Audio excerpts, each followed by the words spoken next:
Cell cycle and cell division. Cell cycle and cell division. Cell cycle और cell division जो है इसके बारे में हमें जानना है। It is very important topic, काफ़ी इंपॉर्टेंट टॉपिक है ये, क्योंकि बहुत सारी चीज़ें जो है इसके ज़रिए से होती हैं, सेल साइकिल सेल डिवीजन के ज़रिए से। आप लोगों ने एक स्टेटमेंट सुनी होगी, ओमनस सेल्यूला ई सेल्यूला। इसका मतलब क्या है? All new cells arise from pre existing cells.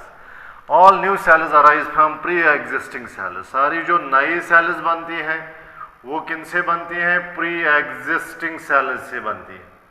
ठीक, तो यही जो फिनोमिना है, ये नई सेल्स बनाना प्री एग्जिस्टिंग सेल्स से, इसी चीज़ को हम क्या कहते हैं? इसी चीज़ को हम सेल साइकिल कहते हैं। ये एक साइकिलिक मैनर में होता है।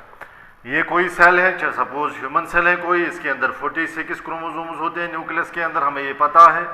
अब इससे दो सेल्स बनेंगी, दोनों सेल्स के अंदर जो है 46 क्रोमोसोम्स होंगे। ठीक है, यानी कि सेल्स की एबिलिटी है किसी भी इंडिविजुअल के अंदर billions millions trillions of cells बनाने की। तो ये जो पूरा प्रोसेस है, एक सेल से दो सेल्स बनना, फिर इनसे आगे कंटिन्यूअसली सेल्स का डिवीजन होना, एक साइकिल के ज़रिए से होता है, उसको हम सेल साइकिल कहते हैं। अब जो ये सेल साइकिल है, ये इसके दो पार्ट्स होते हैं। एक मेन पार्ट होता है, एक पहला पार्ट होता है, उसको हम इंटरफेज कहते हैं, विच इज़ कॉल्ड इंटरफेज और आई फेज। और इसके बाद जो अगला फेज होता है, that is actual cell division. Actual cell division इसके बाद होता है। सो इस सेल साइकिल को समझने के लिए, सेल डिवीजन को समझने के लिए हमें क्या करना है? हमें एक सेल लेनी है जो डिवाइड होने वाली हो, या जो अभी डिवाइड हुई हो और आगे जाके वो फिर से डिवाइड होगी। तो उसके ज़रिए से हम पूरा जो प्रोसेस है इस चीज़ के अंदर, इस सेल डिवीजन के अंदर, सेल साइकिल के अंदर, वो हमें समझना है। अब जो ये सेल साइकिल है, सेल डिवीजन है, इसमें होता क्या है? होता यह है कि अभी कोई सेल जो है इसको डिवाइड होना है, कोई सेल है इसको डिवाइड होना है, तो ये पहले सबसे पहले खुद को प्रिपेयर करती है किस चीज़ के लिए? डिवीजन के लिए। और जब ये खुद को प्रिपेयर करती है डिवीजन के लिए, उसके बाद इसका डिवीजन होता है, एक्चुअल सेल डिवीजन होता है। ठीक, अब चूंकि मैंने जैसे बोला कि पहला पार्ट जो होता है इसका सेल डिवीजन का, वो इंटरफेज होता है, या इसको हम प्रेपरेटरी फेज कहते हैं। प्रेपरेटरी फेज होता है जब सेल खुद को प्रिपेयर करती हैं डिवीजन के लिए, तो फिर एक्चुअल सेल डिवीजन होता है। सो इस सेल साइकिल के, ये जो सेल डिवीजन है एक्चुअली सेल साइकिल का हिस्सा है। सो सेल साइकिल के दो पार्ट्स हैं। अगर हम एक सेल लेंगे, ये दो पार्ट्स के अंदर जो है पूरा ये फिनोमिना होगा, ये सेल साइकिल फिनोमिना होगा। एक पार्ट है उसको हम आई फेज कहते हैं, और दूसरा फेज जो एक्चुअल सेल डिवीजन होता है उसको हम एम फेज कहते हैं। आई फेज के अंदर सेल खुद को तैयार करती है, एम फेज के अंदर फिर एक्चुअल सेल डिवीजन होता है। ओमनस सेल्यूला ई सेल्यूला, all new cells arise from pre existing ones. जो नई सेल्स बनती हैं वो प्री एग्जिस्टिंग सेल्स से बनती हैं। सो हमें कोई प्री एग्जिस्टिंग सेल लेनी है, अब उसका डिवीजन होगा, वो खुद को पहले तैयार करेगी डिवीजन के लिए, उसके बाद उसका एक्चुअल सेल डिवीजन होगा। तो ये जो पहला फेज है, इंटरफेज है, इसके जो है फर्दर सब फेजेस हैं। इंटरफेज या जो ये प्रेपरेटरी फेज है, इंटरफेज या जो ये प्रेपरेटरी फेज है, इसके फर्दर सब फेजेस हैं। एक्चुअली ये एक सेल डिवीजन जो है, ये जो सेल साइकिल है, ये एक साइकिलिक प्रोसेस है, ये कंटिन्यूअस प्रोसेस है, लेकिन इसको इजीली अंडरस्टैंड करने के लिए हमने इसको सब फेजेस के अंदर डिवाइड किया है। पहले हमने सेल साइकिल के दो हिस्से करे हैं। एक हिस्सा जो है उसको हम इंटरफेज कहते हैं, प्रेपरेटरी फेज कहते हैं। उसके बाद दूसरा हिस्सा जो है that is actual cell division, जिसको हम एम फेज कहते हैं या एक्चुअल सेल डिवीजन कहते हैं। ठीक, अब इस इंटरफेज के फर्दर सब फेजेस हैं। G1 फेज इसका पहला फेज है, उसके बाद इसका S फेज आता है, और उसके बाद इसका तीसरा फेज जो है उसको हम G2 फेज कहते हैं। सो G1 phase, S phase and G2 phase, these are three phases where cell prepares itself for the division। इन तीन फेजेस के अंदर जो चीज़ें होती हैं जब वो कंप्लीट हो जाएंगी तो फिर एक्चुअल सेल डिवीजन होगा और फिर सेल का डिवीजन जो है वो ज़रूरी होगा। शाबाश। अब पहले हम ये इंटरफेज वाला पार्ट समझेंगे।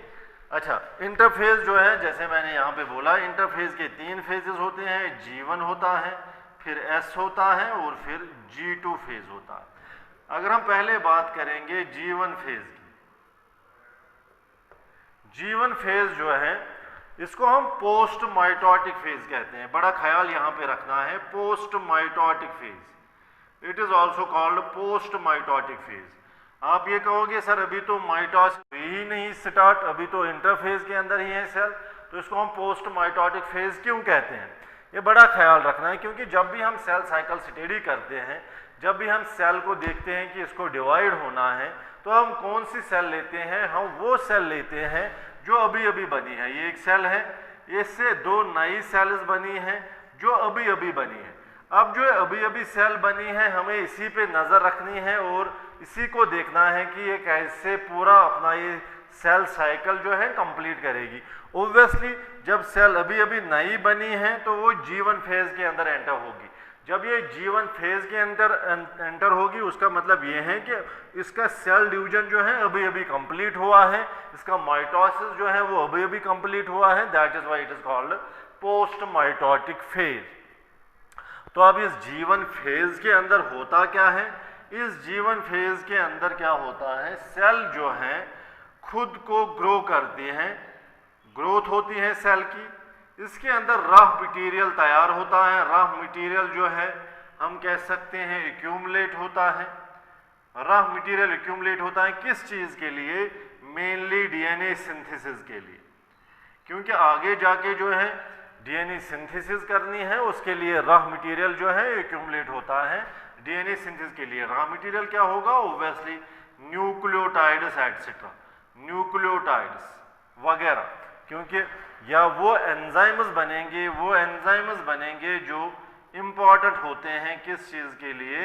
एंजाइम्स फॉर रेप्लिकेशन, वो बन जाएंगे, क्योंकि आगे जो है डीएनए रेप्लिकेशन करेगा, सेल का थोड़ा सा साइज बढ़ेगा ऑब्वियसली।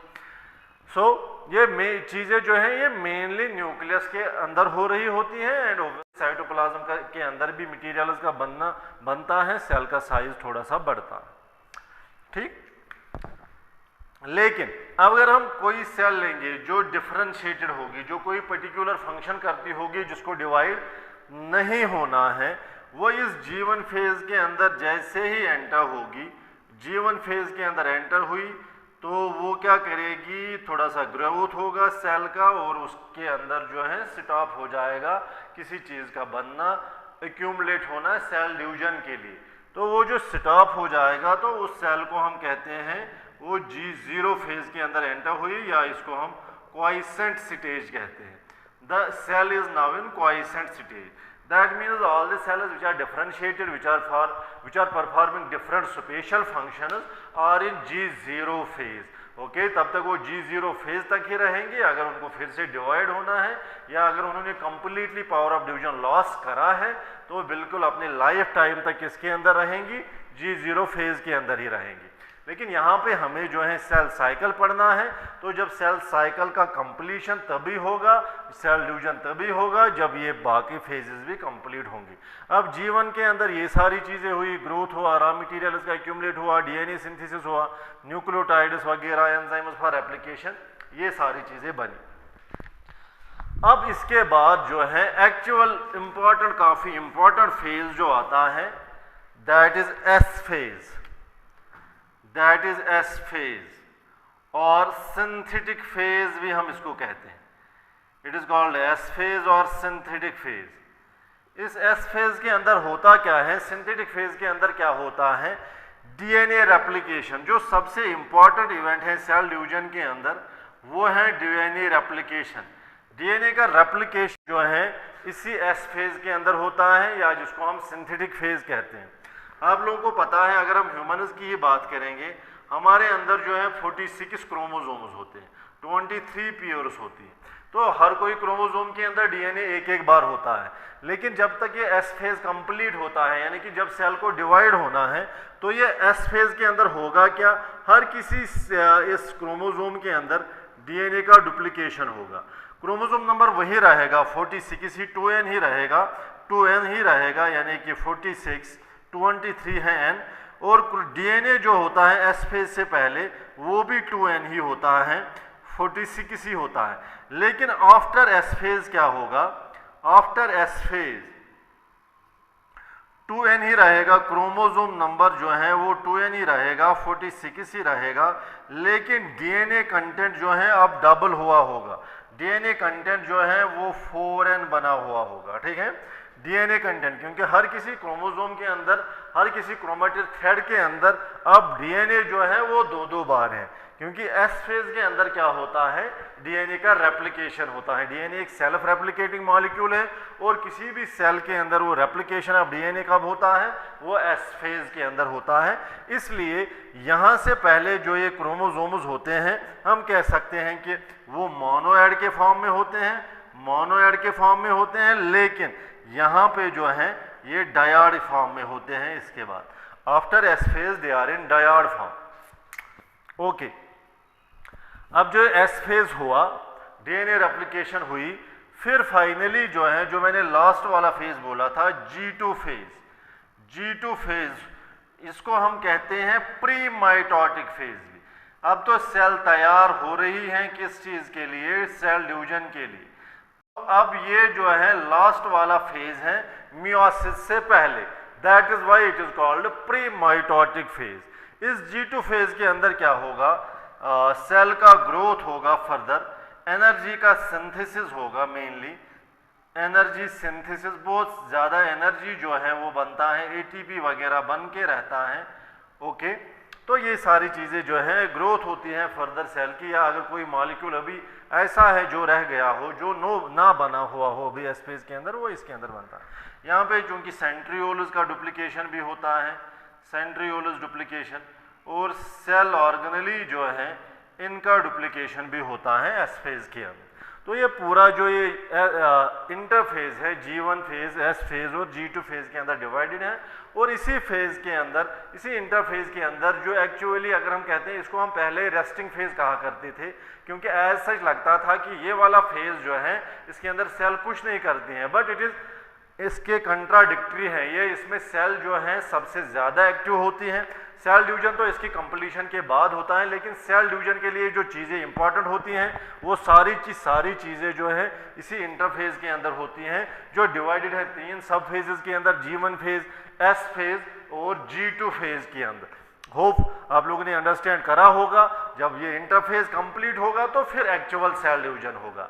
वो सेल डिवीजन जो है दैट कुड बी इधर माइटोसिस एंड इधर मियोसिस, वो हमें देखना है माइटोसिस क्या है, मियोसिस क्या है, और इनके बीच में फ़र्क क्या है, माइटोसिस और मियोसिस के बीच में फ़र्क क्या है। लेकिन चाहे माइटोसिस करना हो, मियोसिस करना हो, सेल को पहले जो है उसको ये इंटरफेज कंप्लीट करना है। और ये सेल साइकिल के अंदर जो इंटरफेज है ये मैक्सिमम टाइम लेता है। जब ये इंटरफेज कंप्लीट होता है तो ऑब्वियसली जो है 90% जो सेल साइकिल का टाइम है वो इसी इंटरफेज के अंदर होता है, और फिर जो बाकी टाइम है उसके अंदर फिर एक्चुअल सेल डिवीजन होता है, जो हम इसके बाद देखेंगे। Thank you.